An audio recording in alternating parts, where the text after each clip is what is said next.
Saudara-saudari, Bapak dan Ibu, rekan-rekan muda, anak-anak, Shalom Alaikum. Kalau mau diberi tema, homili hari ini berjudul contoh-contoh doa atau teladan-teladan doa. Kita mulai dari bacaan yang pertama. Di dalam bacaan pertama diceritakan para murid baru saja pulang menyaksikan Yesus yang naik ke surga. Hari Kamis lalu kita rayakan bagaimana perayaan Yesus Kristus Tuhan naik ke surga. Kemudian mereka pulang ke kota Yerusalem. Mereka berdoa, yang kemudian doa itu akhirnya kita kenal sebagai bentuk doa novena. Perhatikan jarak waktunya. Antara Yesus Kristus Tuhan naik ke surga sampai hari raya turunnya Roh Kudus, hari raya Pentakosta. Ini jarak waktunya 9 hari. Angka 9 di dalam bahasa Latin bunyinya Novem. Karena doanya jumlahnya 9 hari, maka doanya disebut doa Novem, doa 9. Lalu dari kata Novem kita mengenal kata novena.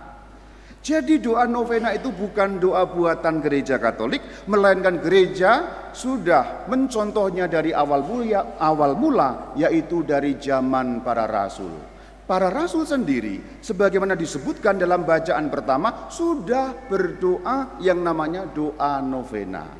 Itulah kenapa mulai hari Jumat lalu, kemudian Sabtu hari ini terus nyambung sampai Sabtu depan, dan ditutup dengan perayaan turunnya Roh Kudus. Setiap orang Katolik sebaiknya, bagusnya mendoakan atau berdoa doa novena, entah pribadi, entah dalam keluarga, entah dalam komunitas, entah di gereja bersama-sama. Di gereja kita setiap hari jam 6 sore, jadi silakan datang kalau ada waktu. Kemudian kita akan berdoa bersama-sama doa novena dengan perayaan Ekaristi. Contoh yang kedua, tadi kan judulnya contoh-contoh doa. Contoh doa yang kedua atau teladan doa yang kedua, kita dengar dari firman Tuhan dalam Injil, yaitu Injil Yohanes yang hari ini kita dengar. Seluruh bacaan Injil itu adalah doanya Tuhan Yesus. Itulah kenapa sepanjang aku membaca Injil tadi, tidak sekalipun aku melihat kepadamu, karena isinya adalah doa. Jadi doa Tuhan Yesus yang diucapkan kepada Bapa, tetapi didengar oleh para muridnya. Ini satu keanehan. Karena apa? Biasanya Baginda Yesus kalau berdoa, beliau kemudian mencari tempat yang sepi, seorang diri, bahkan dikatakan subuh-subuh sudah pergi, pagi-pagi sekali, lalu berdoa kepada Bapaknya. Tidak ada yang mendengar doa itu, sifatnya rahasia. Tetapi doa kali ini beliau menengadah ke langit, kemudian berdoa dengan suara lantang dan didengarkan oleh murid-muridnya. Jadi Yesus Kristus ketika hari ini kita dengar berdoa sekaligus mengajar kepada murid-muridnya. Dan memang sengaja beliau berdoa kepada Bapa dan supaya murid-muridnya mendengarkan isi doanya, karena doanya pun berisi pengajaran. Mari kita lihat doanya, bagian-bagian demi bagian akan kita lihat. Tidak semua, karena isi doanya begitu kaya, hanya akan ada 2 poin yang akan kusampaikan kepadamu. Yang pertama, doa Tuhan Yesus adalah mendoakan kita. Di bagian-bagian hampir terakhir, tadi Baginda junjungan kita mengatakan, aku berdoa bagi mereka, bukan untuk dunia, tetapi untuk mereka aku berdoa ya Bapa. Siapa yang dimaksud mereka? Yang dimaksud mereka pertama-tama maksud aslinya adalah para rasul, murid-muridnya Tuhan yang dimaksud di dalam teks ini. Tetapi karena Injil berlaku abadi, maka doa Tuhan ini juga berlaku untuk setiap pengikut Kristus dari zaman ke zaman. Berlaku untukku, berlaku untukmu, berlaku untuk kita semua. Dan kalau dalam bahasa anak muda sekarang, doanya Tuhan Yesus itu so sweet, manis sekali. Tuhan Yesus akan naik ke surga ceritanya, tetapi murid-muridnya masih berjuang di atas dunia. Jadi didoakan. Coba perhatikan kata-katanya, akunya Tuhan Yesus tidak lagi berada dalam dunia. Kenapa? Karena beliau kemudian naik ke surga. Tetapi mereka, murid-murid, masih ada di dunia. Jadi Tuhan tahu Beliau akan naik ke surga, tapi murid-muridnya masih akan berjuang di dunia ini, akan mengalami gelombang dunia ini, akan mengalami gejolak dunia ini, akan mengalami suka duka dunia ini, mengalami kesulitan, rintangan, halangan, susah, duka, derita yang tidak selalu mudah dalam kehidupan di dunia ini. Maka didoakan. Artinya memang Tuhan Yesus pergi naik ke surga bukan meninggalkan kita. Artinya ketika beliau pergi masih memikirkan kita, hatinya masih ada pada kita, perhatiannya masih ada pada kita, cinta kasihnya masih ada pada kita. Dan kalau kita membaca bagian yang lain dari Evangelium Secundum Ioannam alias Injil Yohanes, apa intinya Yesus Tuhan naik ke surga? Coba perhatikan apa? Kalau kita membaca dalam ayat yang lain, di rumah Bapakku banyak tempat tinggal. Aku pergi ke situ untuk, coba perhatikan untuk apa? Masih ingat ayat itu? Di rumah Bapakku banyak tempat tinggal. Aku pergi ke situ untuk, Katolik asli pasti ini. Kalau Katolik asli memang tidak hafal Alkitab gitu maksudnya ya. Tapi tidak masalah, Alkitab memang tidak untuk dihafal, untuk dilaksanakan. Aku pergi ke situ untuk menyiapkan tempat bagimu. Jadi naiknya Yesus Kristus Tuhan kita ke surga untuk menyiapkan tempat bagi kita.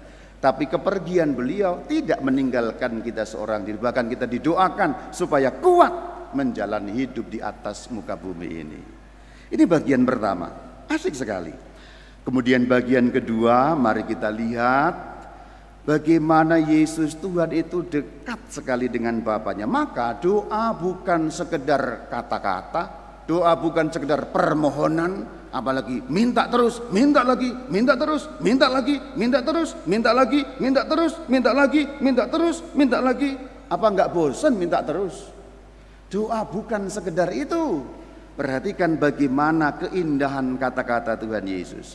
Apa yang disampaikan kepada Bapa, Bapa sudah tahu. Apa yang disampaikan kepada Bapa bukan info, karena Bapa sudah mengetahui. Bapa mengetahui apa yang terjadi, tetapi toh disampaikan juga. Artinya apa? Bagi Tuhan Yesus, doa adalah hubungan yang intim, hubungan yang dekat, hubungan yang akrab, bukan sekedar kata-kata, apalagi hanya permohonan. Apakah memohon itu salah dalam doa? Tidak, tentu saja. Tapi doa adalah keakraban yang dalam. Karena apa yang disampaikan semuanya Bapa sudah tahu. Tapi Yesus menyampaikan sehingga terjadi semacam pembicaraan antara dua orang yang saling mengasihi, seakan-akan tanda petik. Jadi jangan dibayangkan itu dua orang yang berbeda, karena itu Tritunggal, tapi itu seperti dua orang yang berbicara dengan akrab, mengatakan apa yang menjadi isi hatinya dan didengarkan satu sama lain. Itulah doa. Jadi doa, kalaupun kita berdoa sebagai orang Katolik, inti dari doa adalah menjalin hubungan yang akrab dengan Tuhan sembahan kita, mengalaminya hari demi hari. Itu doa. Isi doanya ada yang menarik dan cukup aneh. Apa yang aneh? Perhatikan. Biasanya ketika Tuhan Yesus menyebut dirinya, beliau akan mengatakan aku. Coba saya bacakan beberapa contoh. Aku telah dipermuliakan dalam mereka, aku tidak lagi dalam dunia, aku kembali kepadamu, aku. Untuk menyebut dirinya sendiri, beliau mengatakan aku. Tetapi ada satu kalimat yang Tuhan Yesus menyebut dirinya sendiri dengan sebutan orang ketiga tunggal, seperti orang lain yang dikatakan. Saya bacakan kalimatnya. Biasanya kan aku. Tetapi aneh ada kalimat seperti ini. Dengarkan baik-baik. Inilah hidup yang kekal itu. Ini perkataan Tuhan Yesus.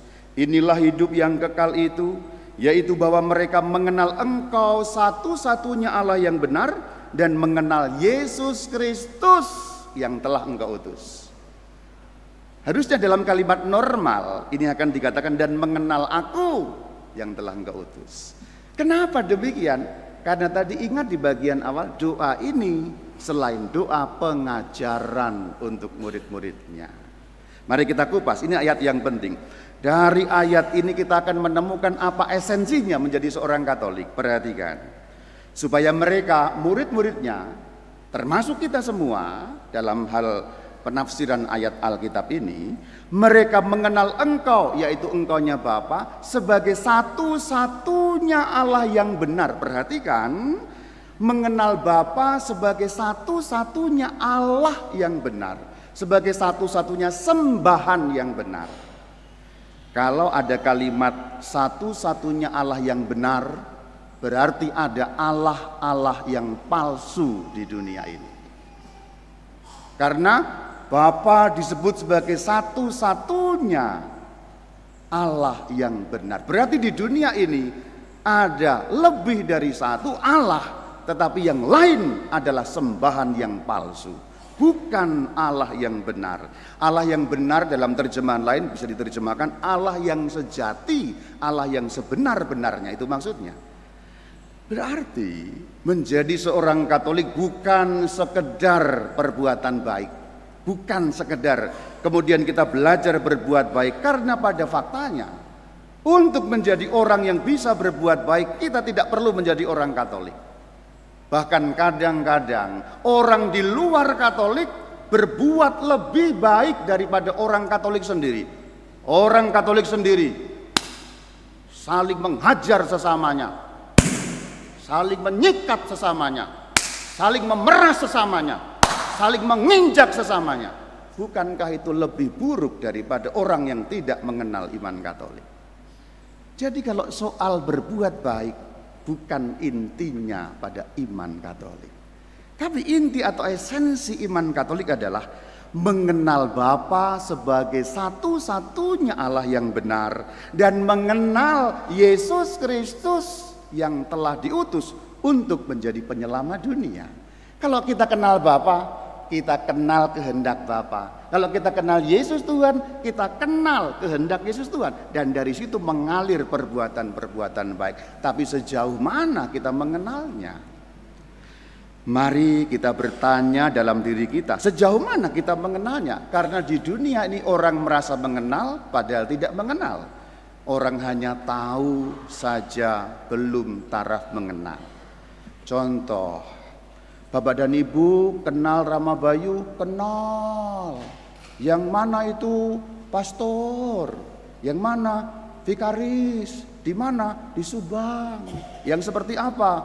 Tinggi, putih, cakep, tampan. Ada yang ngomong juga mungkin tinggi, hitam, jelek, apapun itu ya. Tapi apakah engkau mengenal aku?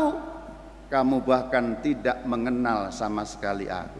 Kamu hanya tahu ada makhluk bernama Romo Bayu di dunia ini, bertugas di Subang Vikaris, tapi kamu tidak kenal apa dalam isi hatiku, apa keprihatinan terdalam dalam diriku, apa kekhawatiran terdalam dalam diriku, apa sukacita terdalam dalam diriku, apa yang menjadi perhatian dan fokus dalam diriku. Kamu tidak kenal, kamu hanya tahu. Itu berlaku juga barangkali sikap kita terhadap Bapa dan Yesus Tuhan. Mungkin kamu hanya tahu, oh di dunia ini ada sembahan yang kita sembah sebagai Bapa. Oh di dunia ini ada sembahan yang kita sebut juru selamat namanya Yesus Tuhan. Tetapi apakah kenal atau hanya tahu?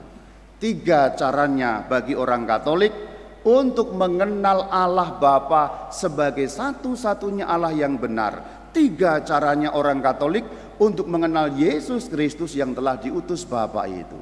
3 caranya apa saja, Rama? Nomor 1 pengajaran, nomor 2 peribadatan, nomor 3 pengalaman hidup. 3-tiganya perlu imbang supaya kita bisa mengenal Bapa sebagai satu-satunya Allah yang benar.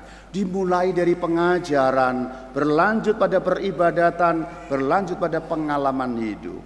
Pengajaran, sejauh mana kita meluangkan waktu mendengarkan pengajaran gereja? Contoh saja, berapa dari kita yang sungguh-sungguh mendengarkan pengajaran mengenai Allah Tritunggal umpamanya, mengenai Roh Kudus umpamanya, mengenai kitab suci umpamanya. Tidak usah sedetil yang dikuasai Romo, karena tidak mungkin juga dan tidak perlu juga. Tapi paham-paham dasarnya. Coba kalau ditanya, Tritunggal itu bagaimana sih? Allahmu 3 ya? Allahku 3 umpamanya saja. Pengajaran itu cara mengenal yang pertama. Pengajaran dirayakan dalam peribadatan. Pengajaran dirayakan dalam peribadatan. Itulah kenapa gereja Katolik punya yang namanya ujaran adagium lex credendi lex orandi, yang artinya, kalau pakai yang artinya itu kan jadi keren ya, lex credendi lex orandi. Apa yang diimani itu yang dirayakan dalam doa. Kita berdoa karena kita yakin Yesus penyelamat. Kita berdoa karena kita yakin Yesus memberikan tubuhnya dalam Ekaristi. Jadi itulah gunanya peribadatan. Dan peribadatan ini pun dibagi 2, yaitu peribadatan bersama, komunal atau liturgis, puncaknya dalam misa, novena bersama, Ekaristi bersama, rosario bersama, dan yang kedua doa pribadi. Ini tiang penyangga peribadatan seorang Katolik. Tiang penyangga peribadatan seorang Katolik adalah doa bersama dan doa pribadi. Pertanyaan besarnya, apakah kamu pincang? Pincang maksudnya adalah kalau doa bersama datang, kalau doa pribadi tidak datang. Atau sebaliknya, doa pribadi datang, doa bersama tidak datang. Ini bagikan 2 kaki, kiri dan kanan, tiang penyangga peribadatan seorang Katolik. Maka ucapan seperti doakan sama, di rumah juga bisa, ngapain ke gereja? Pahami dulu 2 ini supaya kamu tahu apa maksudnya. Sedangkan ketiga pengalaman, kalau sudah mengerti, kalau sudah dirayakan, kemudian masuk ke dalam pengalaman, ini yang namanya pertolongan Tuhan, ini begini, yang ku dengar ini nyata dalam hidup sehari-hari. Kemudian berputar lagi, kalau sudah mengalami, masuk ke pengajaran, masuk peribadatan, masuk ke pengalaman, muter 3. Itu cara seorang Katolik mengenal Bapa sebagai satu-satunya Allah yang benar dan mengenal Yesus Kristus Tuhan Juru Selamat. Betul kenal atau tahu? Semoga kita dari tahu beranjak makin kenal dan sungguh kenal. Shalom alaikum.